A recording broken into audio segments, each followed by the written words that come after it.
Right, this is great. Now we can see all the spots on my face. Anyway, hi there. My name is Kovu Kingsrod. So this is going to be a May update. I think I'm just gonna jump right into it. In my last video, or update video, I asked you guys if you could send me some links to some websites that kind of like prove that Kovu is a real name, because I am in the process of trying to change my name, and I sent a request to change my name the first time in November, but that one was not approved because we needed to prove that Kovu was a real name, because it's very uncommon, especially in Norway. It's a African name, so understandably enough. So I got like 25 emails, maybe more, from you lovely people, and I got some really great, or I was linked to some really great websites. I forwarded those emails to my mum. She picked out a few that she really liked and added them sort of to the new request thing that we sent in. And I was really excited this time because back in November my parents still had quite a long way to go in terms of accepting me as like their son. I suppose they still do, but back then it was like they've come very far. Back then they wanted me to have Kovu as a middle name, so they wouldn't allow me to get rid of my birth name, which they did this time we sent the request, which was a couple of weeks ago. So it would have been Kovu Kingsrod, and I was getting so excited because I linked them to a lot of like websites that talk about Kovu as a real name and whatever.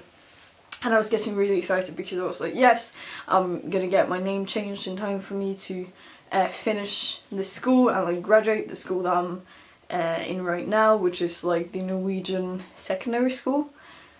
And I was getting really excited because I was thinking that I could like finish with that name, and I was, you know, I was excited. But we got a call yesterday from the people who managed the name changing thing, and they said that Kovu is only registered as a surname, a last name in Norway. So yeah, basically they said that nah, you can't have Kovu as a name because it's a surname.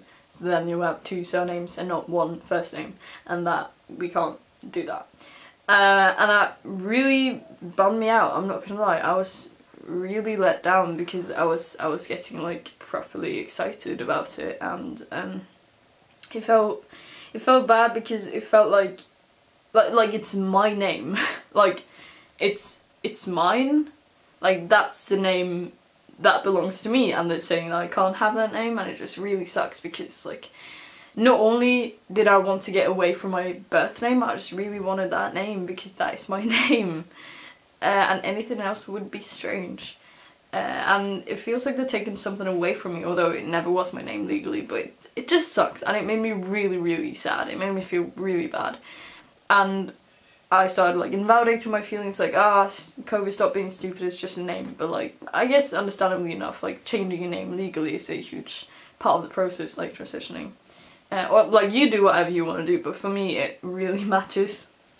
So that really sucked. But what we are hoping, my dad is gonna, he tried calling today but they didn't pick up.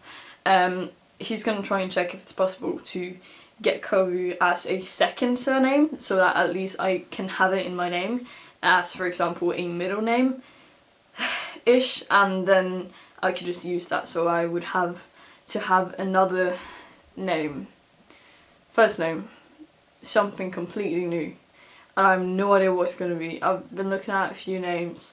I've mentioned this before, I like the name Sam, but I don't really know if it suits me. And then this Christian with a K, which I think wouldn't be such a bad idea because it's kind of close to my birth name, so it would be easy for my grandparents, for example, to get used to it. My parents already used to Kovu, but I would spell it with a K because Norwegian, like the Norwegian version of it. But then it would be Christian Kovu Kingsrod, and my initials would be KKK, and I don't really know if that's like the best thing, but you know. So if you have any ideas for names, then please comment down below. The name that I'm gonna be stuck with most likely for the rest of my life.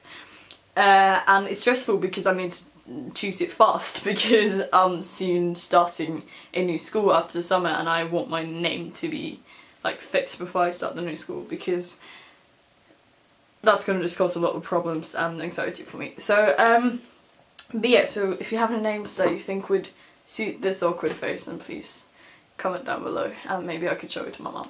Moving on. This is exciting, kind of. So, I made a, like, transitional update video not too long ago where I talked about how my appointment with a gender therapist that I have been waiting for, or that I had been waiting for half a year, was delayed. Something urgent happened and I wouldn't be able to get to it until October, when I was supposed to have an appointment in April. And I'm not gonna lie, that like that really fucked me up.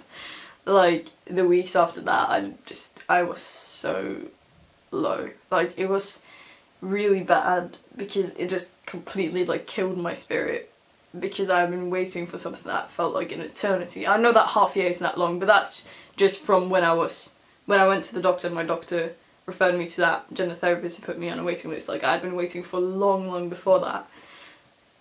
And that I felt awful, and my mum, she was kind of just like, nah, fuck that. Sorry for like cursing, jeez, I need to stop doing that. But she researched some stuff and basically there's this clinic, right?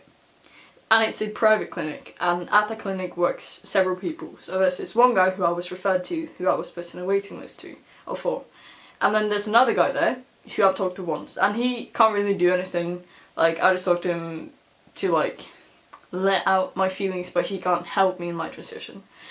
But my mum contacted him and talked to him about it because I was having a really hard time because I had to wait another half a year, and he was like, oh wait, I have a brother and I can try and set you up with my brother sometime before the summer, and then maybe you can continue with sessions in the autumn. And I had an appointment earlier today, which is exciting, and it made me feel so awful yesterday with the name thing.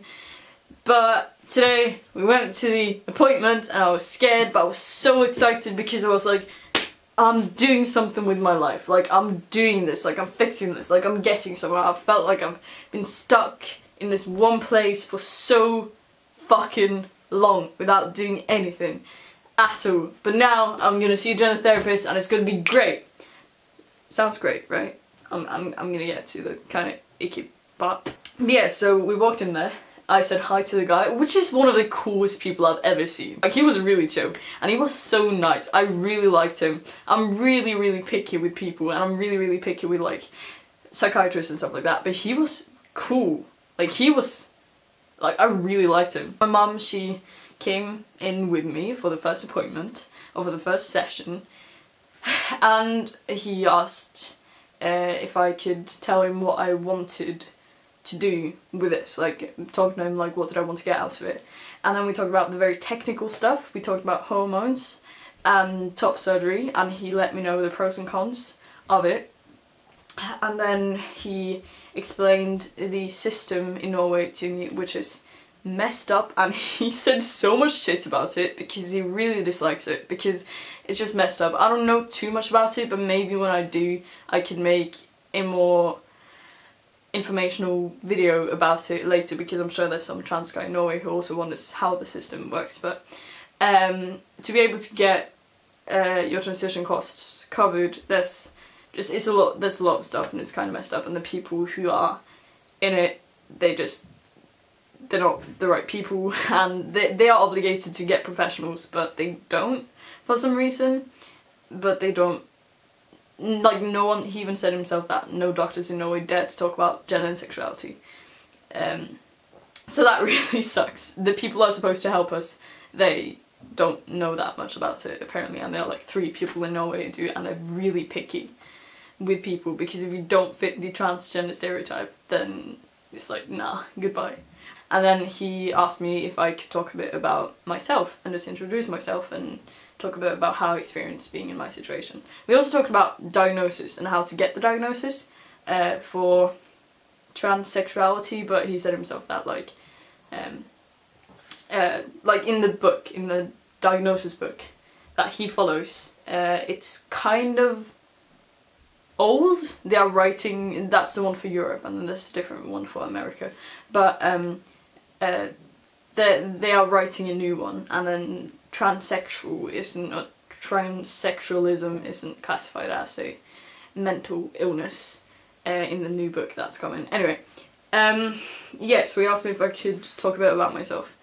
So I did, and I talk about my experiences with mental health and stuff the past few years, and just how, this is gonna sound really cliche, but how I've always felt kind of different growing up, and yeah, just all that stuff. And we talked about self-harm, which I have a history with, and he asked me if I could talk a bit more about what kinds of self-harm. I'm not going to talk about it, but like to you right now. But it was just really strange in front of my mum, and it was kind of hard. But I didn't go that much into detail about it, so that maybe we could do that later. But here's the tricky part. So he said that I'm not in the system yet. The reason why he wanted to talk to me today was because I wasn't referred to him or anything by a doctor, anything at all. It was his, like, through his brother, which is like, it's completely like unprofessional. But his brother just told him about me, and he wanted to see me and get to know me a little bit. So I'm not in the system. And I was thinking that this was the start of me like seeing a gender therapist and getting things going, but it's not, sadly enough. So there are three things that could happen. So the thing that I'm hoping for is that they will be able to cheat the system, because he said that he really wanted to help me. And my mum said that she thought that he'd like me, which is cool. But yeah, so he said that he was going to try to cheat the system, because here's the system. So there are three different groups, right? Or steps, if you will. So step one, you see a someone who works in the commune.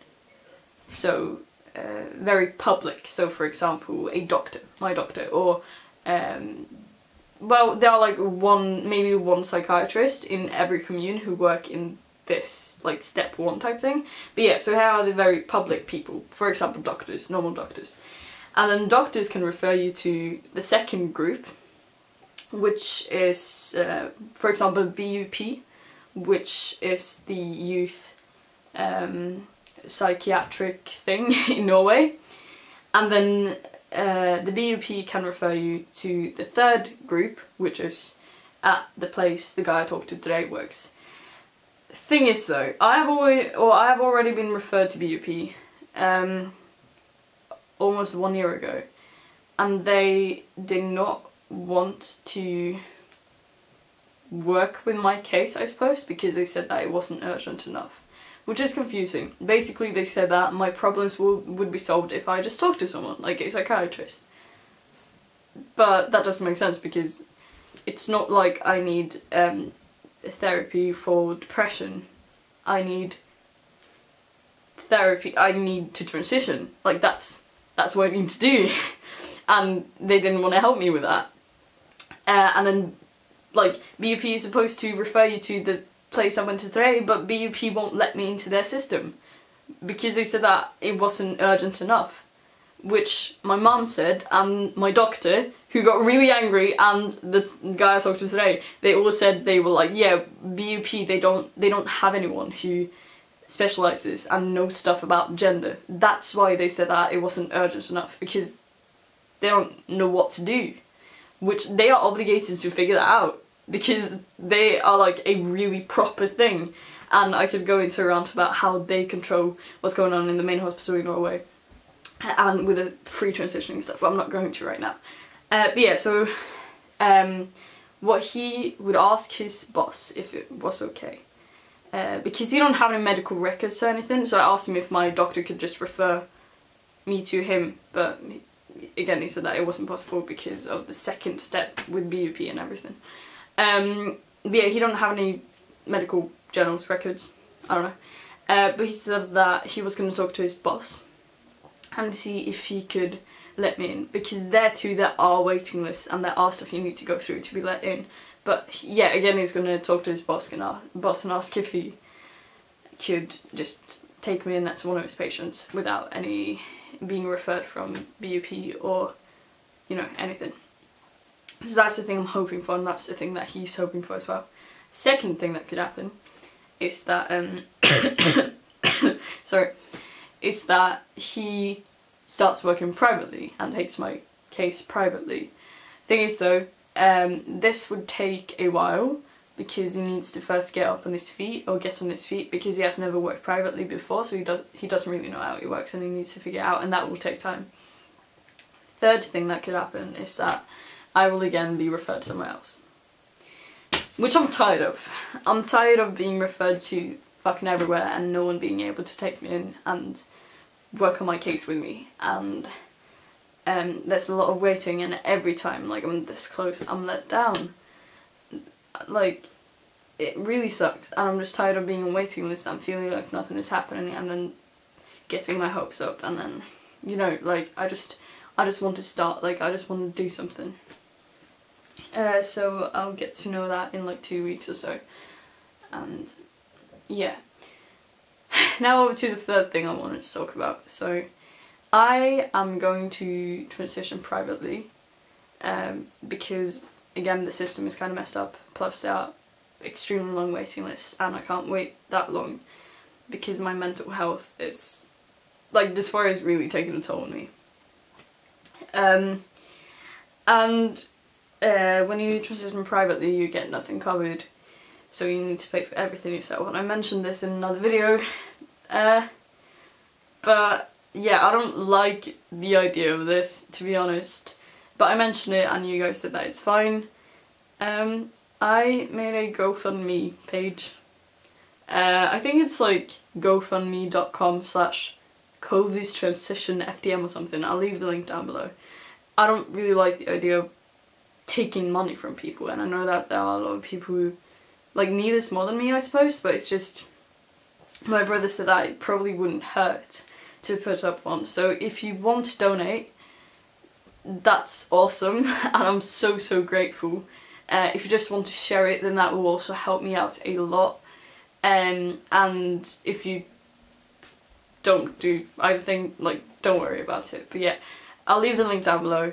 Everything will go to my transition, hormones, top surgery, and I set a goal for 7,500 kroner. You know, like, I didn't want to set it as 40,000 kroner, which is how much the top surgery will cost. Like, yeah, I might change the goal later. I don't really know. I don't really know what will happen with it. But if you want to donate, then that's freaking awesome, and I'm extremely grateful. So yeah, again, link down below. You can read the whole thing. Like, I wrote like this kind of long, sad-ish story about how, like, it sucks to not be on hormones or anything, and how it makes me sad. So yeah, read that too if you want to, I don't know. But yeah, I think that's all I was going to talk about in this video. Thank you so much for watching. If you want to comment something, then please do. I like talking to you, and reading comments is my favourite part of every video. Also, weirdly enough, I've been getting kind of insecure because of my YouTube channel, because I feel like now that I'm soon at 30,000, or we're soon at 30,000 in this community, I feel this pressure on me to make like great creative content, and all I do is sit in front of the camera and talk about my life. So yeah, I don't know, I feel kind of insecure when it comes to that, but you know what? Maybe I'll become professional with time. I'm not sure. Stay safe when you drink, and do not hurt yourselves, and remember that it was so much fun that you could ever realize. Seriously, take care of yourselves, please. I love you. I'm gonna do my maths work now. Okay. Hope you're doing great. Bye.